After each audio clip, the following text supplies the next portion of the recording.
Hey guys, it's Bailey the Pixie Dust Host, and today we're going to pack my park bag.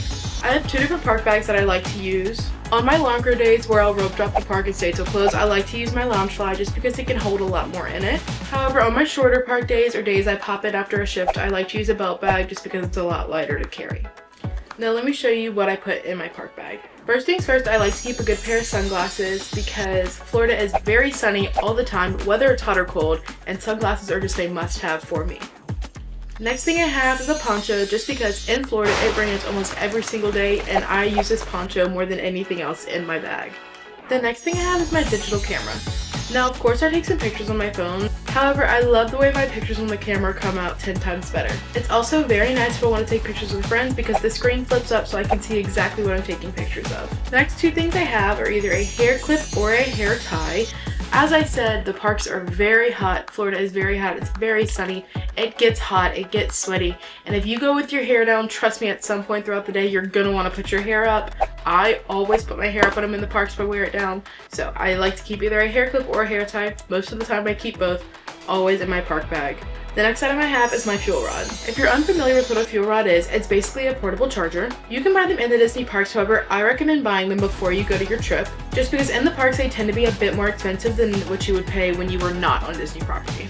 And these are just portable chargers that you can swap throughout the park. Meaning, once the battery on this one dies, you could pop into another station, swap it out, and get a fully charged power rod. It's a one-time buy and you never have to pay to swap it again. They have lots of different fuel rod stations throughout the parks. Now I do have a few stations that I always like to use. The one station I always use in Magic Kingdom is either the station in Cosmic Gray's Starlight Cafe or in Mickey's Town Square Theater. And Hollywood Studios, I like to use the one at the exit of Tower of Terror, as well as the fuel rod station in the gift shop immediately to your right when you enter the park. My two favorite stations at Epcot are the one in the Land Pavilion. It is on the second floor right outside of the Garden Grill. And my second favorite one to use in Epcot is the one in the exit admission space. And my two most used stations in Animal Kingdom are the stations at the exit of the Dino Institute shop and at the exit of Rafiki's Planet Watch. Now that was only 8 stations out of 50 plus. Also very important to note, where there's a fuel rod swapping station, you can also buy brand new fuel rods from that station. So if you happen to misplace one or decide you need one throughout your park day, you can always buy them at the station. Another thing I'd like to mention is that fuel rods come with a Type-C plug-in. So if you have a charger with a USB port, you would have to have a converter for the fuel rod. I do know when I purchased mine, they had a USB-C to USB converter. However, since I've bought mine, they have been updated, so I'm not sure if they still come with them. With that being said, another thing I always keep on me in my park bag is a multi-port charger. I like carrying this with me because not only can I charge my phone, I can charge anybody else's phone who needs it, as well as the USB-C charging cable charges my digital camera. Another major thing that I feel everyone needs in their bag, not even just for Disney, in general, deodorant. Florida is hot, Florida is sweaty, Florida is sunny year-round. Deodorant, please. You'll save yourself, you'll save others around you. Deodorant. With that, another hygiene thing that is really important. If you are a gum chewer, make sure to bring your gum with you. For cleanliness reasons, you cannot purchase gum anywhere on Disney property. And also, for my friends who are flying into Orlando, you cannot purchase gum anywhere in the Orlando International Airport. You are not permitted from bringing gum into the parks, you just may not buy it while on property or at the Orlando International Airport. If you are a gum chewer like my family and I, be sure to bring it with you to the parks. Next is for all of my character people. I myself am a character girly, so I always keep my autograph book and pen with me in my bag. I love meeting the characters and I love even more collecting the autographs because it is a free memory that means so much. I always like to show off one of my favorite autographs from Peter Pan. We had a little chat about my Disney College program and he reminded me that I always have a home in Neverland in case I'm ever getting homesick. That to me is such a meaningful memory that I will keep forever and ever, and it costs me not even a penny. The next thing I have is ibuprofen, Advil, Tylenol, whatever kind of medicine you like to take. I am someone who gets migraines very easily, as well as headaches even easier. And being in the sun for a prolonged amount of time can also just really take a toll on you, and your feet might hurt from walking around, your back might hurt from standing and being on your feet for so long. I remember my two biggest problem areas were my lower back being in a bunch of pain and having a headache. So I always keep ibuprofen in my park bag. The next two things I have are Band-Aids and blister heals.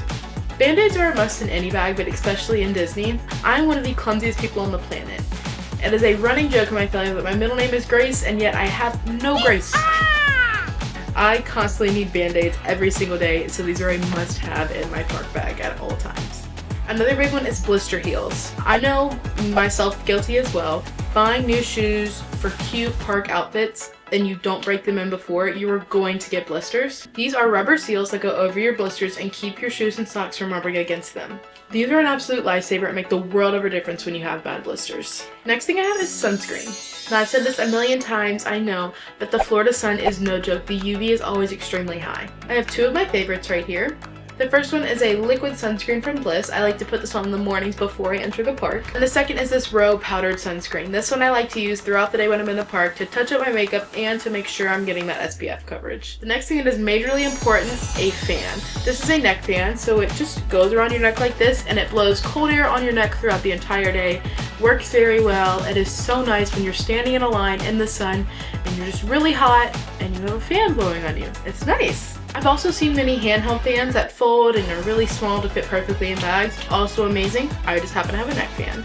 Another very niche thing I like to keep in my park bag are Disney pins. I am a heavy pin trader. I love collecting Disney pins. I love trading Disney pins. These are a few of my recents that I have traded for / I am trading. But I always keep my lanyard either on me or in my bag. That way if I ever see a pin on the board that I want to snag, I have my traders ready.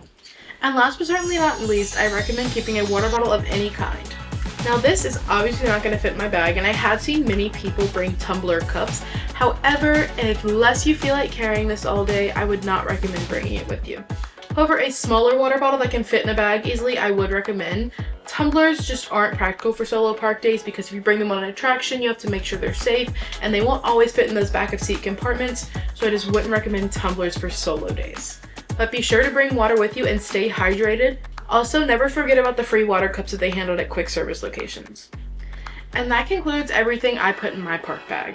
Everything I showed in this video will be linked in my Like to Know It storefront, which you can find in the description of this video. And as always, make sure to like and subscribe, and I hope you all have a magical day.